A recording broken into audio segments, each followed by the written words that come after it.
Welcome back to the Notary Podcast with Daniel C. Lewis, found exclusively on YouTube. I'm so happy to see you back here today, and we are always trying to give you some high quality content, great interviews with top-notch people in the notary industry and in the financial industry. And today we're going to peel the banana back, so to speak. Today we're going to be talking about how to become a notary public in your area. I know this is something that I've seen a lot of people talk about on how to do it, and there's a lot of myths out there about how to become a notary public. I've heard people say, well, anybody can be a notary public. This is just a simple task to be a notary public. But I'm going to hopefully debunk that myth, because anybody can't be a notary public. There's certain qualifications you have to have in your jurisdictions, and we're going to just talk about that on how to become a notary public and how to, and maybe getting in a little bit of how to get your supplies to make you successful in becoming a notary public. And in another podcast, we'll even talk about how to just hit certain income levels of becoming a notary public. So I want to first start off with how to become a notary public and some of the qualifications. Like I said before, not anybody can become a notary public. First, you have to typically be, in most jurisdictions, at least 18 years old.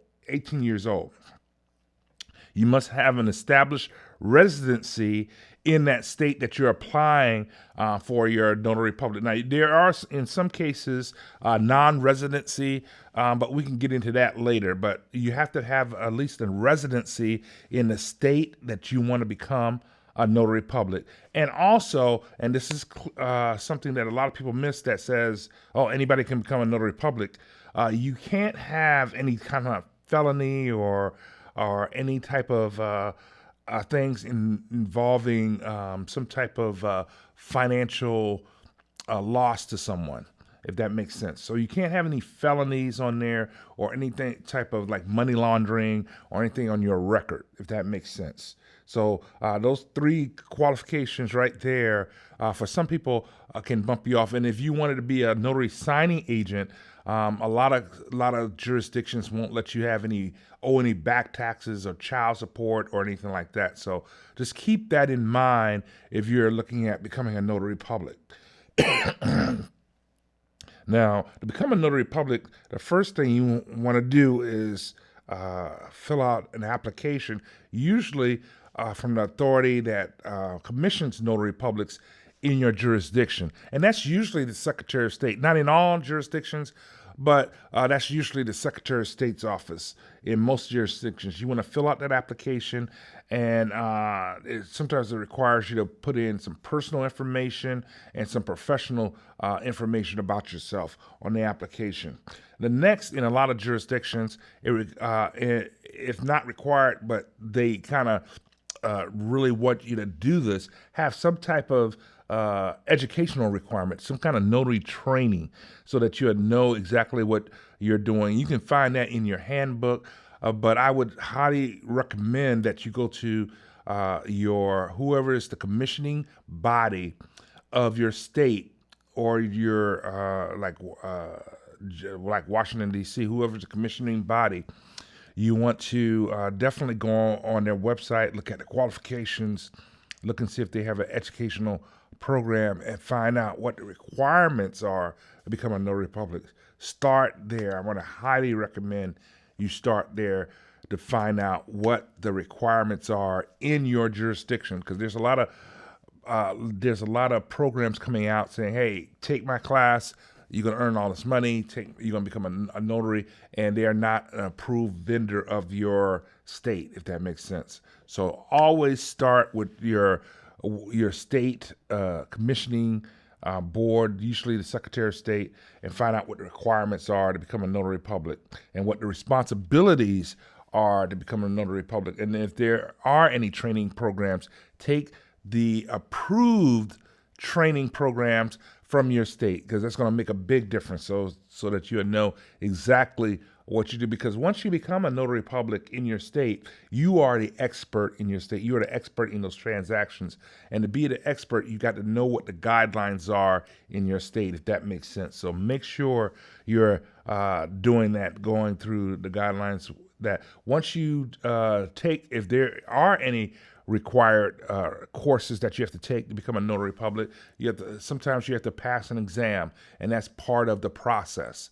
So just know what that is. And once you pass the exam and submit your application and submit the fees could be in states I've seen anywhere from $20 to $100. In some states, like our state, Indiana, you have to even go through a background check through the Indiana State Police.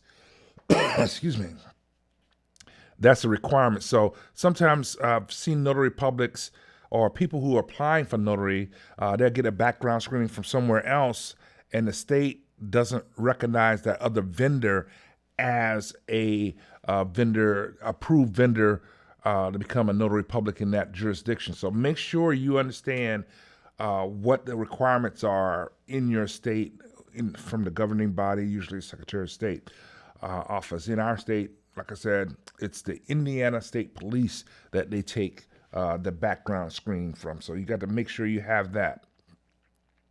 Also, in some states, some other requirements that becoming a notary public, they require you to have a bond. Now, the bond is set up for you to protect the public. It's not necessarily to protect you.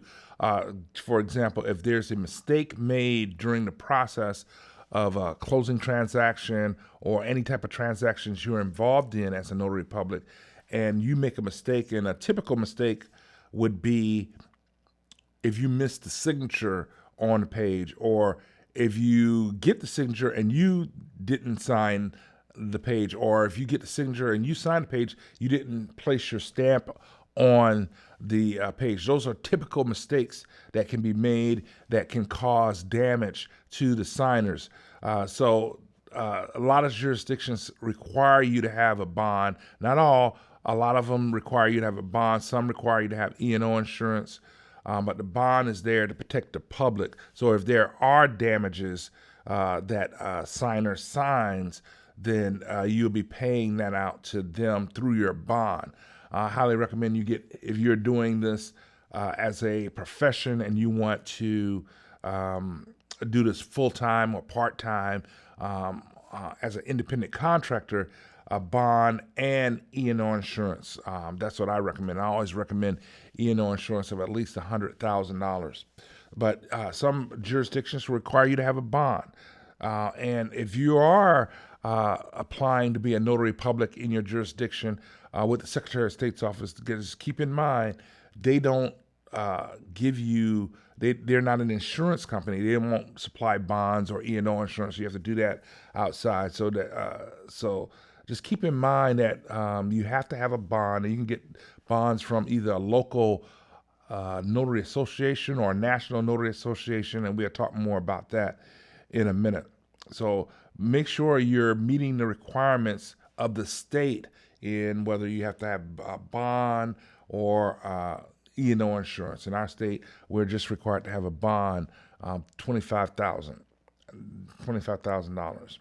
And not required as E&O insurance, but it's highly recommended, especially if you're looking at doing this as an independent contractor, to get a E&O insurance. And I always recommend at least $100,000.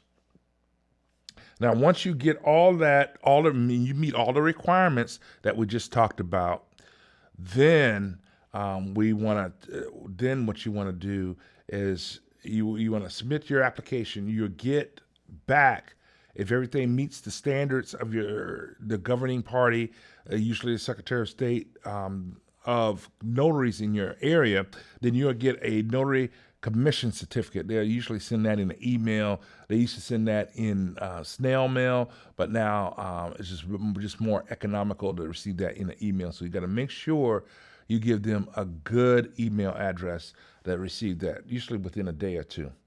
And the next step, once you become a notary public, is making sure you have your notary supplies. A lot of people, to get the notary supplies in a lot of jurisdictions, you must have a stamp. Uh, some jurisdictions don't require a stamp, but a lot of them require a notary stamp or seal.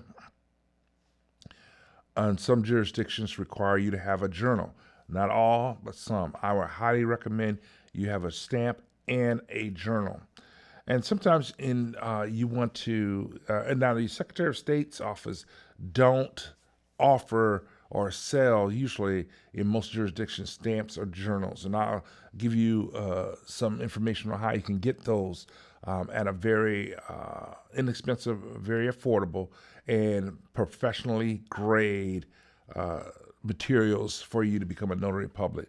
Because it's important for you to have professional grade materials, especially if you're looking at doing this as an independent contractor or as a person that just doing this as a notary signing agent. Some jurisdictions are going to require you to do, once you get your commission, to come in to the Secretary of State's office or an office designated by the Secretary of State's office to do an oath, outlining that you will fulfill your duties as a notary public ethically. And then you just want to make sure that you are looking at, and I can't stress this enough, you're looking at what the guidelines are. You're downloading and you're keeping a copy of your state's rules, or some people call them primer, notary guidelines, so that you'll be familiar with that, because once you're a notary public, you are the expert in the transactions, in as far as identifying the person, make sure the person is not under the influence of drugs or alcohol, making sure the person is mentally competent, and making sure the person is not being coerced. So you got to be careful with that. Now, in addition to getting your notary commission, there's some guidelines, some states require continuing education. You got to make sure if you're going to become a notary public, you know what the continuing education guidelines are, and you're only taking those courses through an approved educational vendor of the state. So that's so important. I've seen notary publics or people that become notary publics, once they become a notary public, they don't follow up on the continuing education guidelines. In our state, for example, the commission is 8 years, but every 2 years we have continuing education guidelines that we have to take from the Secretary of State's office. And if we don't take those continuing education within that time period, that 2-year time period, they will revoke the commission. Even though the commission is 8 years, they'll revoke the commission. So it's so critically important to know that what the guidelines, the continuing education guidelines, or any type of training guidelines is required to become a notary public. And then renewing your commission. Stay aware of your commission expiration dates. Know what your commission expiration dates are, and follow your state's process for renewal. So that is how you can do it. You can go through your state guidelines, and you definitely need to know what your state guidelines are to be a notary public, to become a notary public. But here's another easy way to become a notary public, and I highly recommend this way, because you have to get your bond, your stamp, E&O insurance, your notary commission stamp. You may get some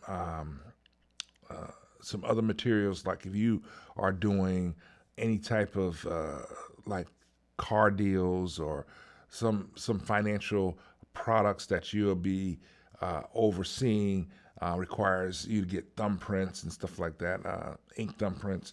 I highly recommend you doing this. If you're just starting out, you're going to go to the, and this will make it easy for you, the nationalnotary.org. That's the National Notary Association's website. And this, once again, nationalnotary.org. And right on the front page, it'll tell you how to become a notary public. It's an easy peasy way the easiest way to do it. And the reason why I say it's the easiest way, because you can click on the icon where it says become a notary public. It'll bring up your jurisdiction, whether you're in California, Illinois, New York. It'll bring up your Florida, Oregon. It'll bring up your jurisdiction and give you step-by-step ways to become a notary public, usually sanctioned by the Secretary of State's office in each of those jurisdictions. It'll also have, it's a one-stop shop. It'll have your, and I'm not getting paid to say this, but it'll have your where you can get your stamp, you can get your journal, you can get jurat stamps, you can get ink pads, you can get all the products that you need in a one place, even background screenings that national title companies use to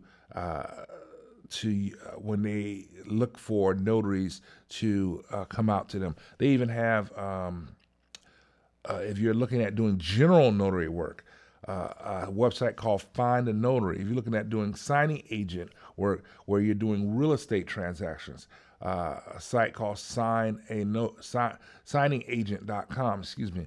And it allows you to put on a professional profile. You even can look at other people's professional profiles and get an idea of just how to become a notary. So I think that's one of the easiest way. You might have local notary association in your area that might do the same thing. So you might want to look that way and support your local notary association.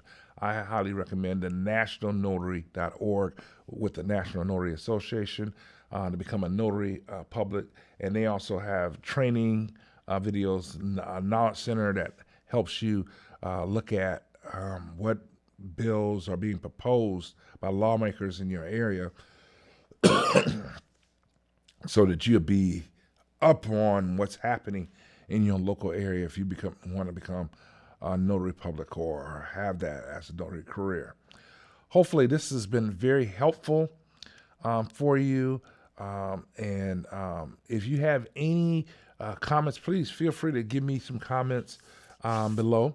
To tell if you have any suggestions like that, please feel free to give me suggestions below. If you think I missed something, I'm always willing to listen and hear what your comments are. So I look forward to talking to you again. Thanks again for coming. Make sure you like and share and subscribe this podcast. Looking forward to seeing you again next week.